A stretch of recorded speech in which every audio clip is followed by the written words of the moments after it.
Hi, Jim. How are you? Hi, Tom. Are you having a good summer? Awesome. This summer conservation webinar series has been one of the highlights so far. Agreed. I had a really fun time working with our 8 conservation teams to host each 1 hour webinar in June and July. Let's tell everyone about the programs and what they can expect to see if they haven't had a chance to view them yet. Okay. How about if I introduce 4 and then you can do the other 4? Sure, we'll get started. Here's a little graphic to show what topics and speakers were invited. Each of the conservation teams examined a topic of its choice. The air quality team looked at long-term exposure to air pollution and how it can affect personal health. Dr. Richard Tolan talked about the pollutants that we may be exposed to, including indoor air pollutants and how they affected our bodies. The public lands team explored the possibility of upgrading the Delaware River, the Delaware Water Gap, from a national recreation area to a national park. Our club leader, Don Miles, talked about the geography and the natural wonders of this area.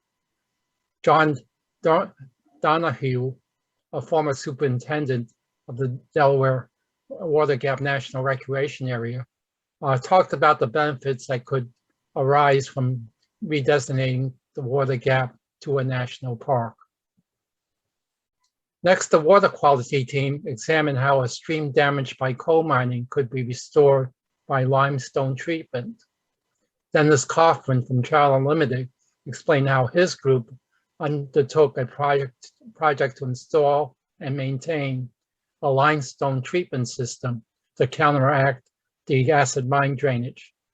Maintaining this well system allows the downstream portion of Stony Creek in Dauphin County to support a wild trout population.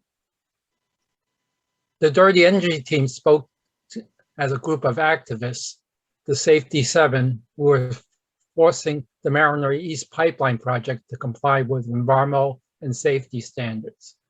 By challenging this project in court and before the Public Utilities Commission, the activists won significant victories. George Alexander, Ginny Kerslake, and Nancy Hawkins each had a story to tell about their participation in the Safety 7.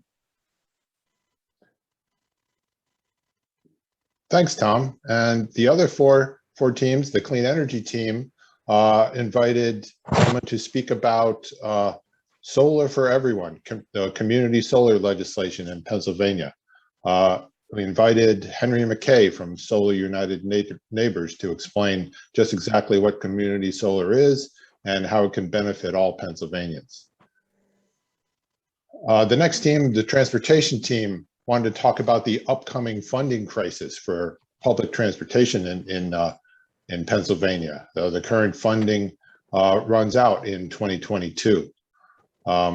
We invited Laura Chu Wyans, Executive Director of Pittsburghers for Public Transportation, to speak about the challenges and opportunities to make public transit effective for everybody in Pennsylvania.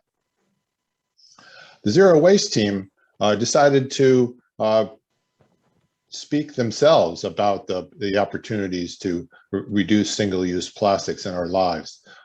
Carol Armstrong gave some highlights of the story of plastic documentary. 3 or 4 volunteers gave their reviews of zero waste products. And finally, Fawn Contreras spoke about speaking about plastics with our children.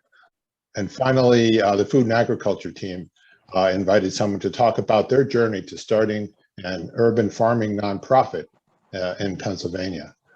This was Hawa Lasana, who is the founder of Discerning Eye Community Agriculture in Lancaster. Well, that's about it for our summary of the Sierra Club of Pennsylvania's Summer Conservation Webinar Series. I hope everyone will check out at least a few of them.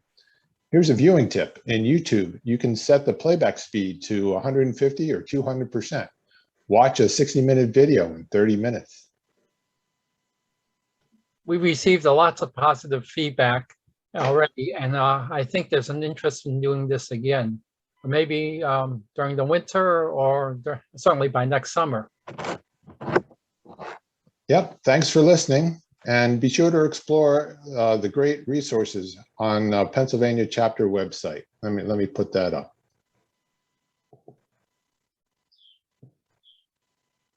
You go to the chapter website at sierraclub.org/PA, and under Get Involved, you can find the conservation teams, RE conservation teams, and hopefully see this video and information on each of our 8 teams. Thanks, Tom. Talk to you later. Bye, Jim.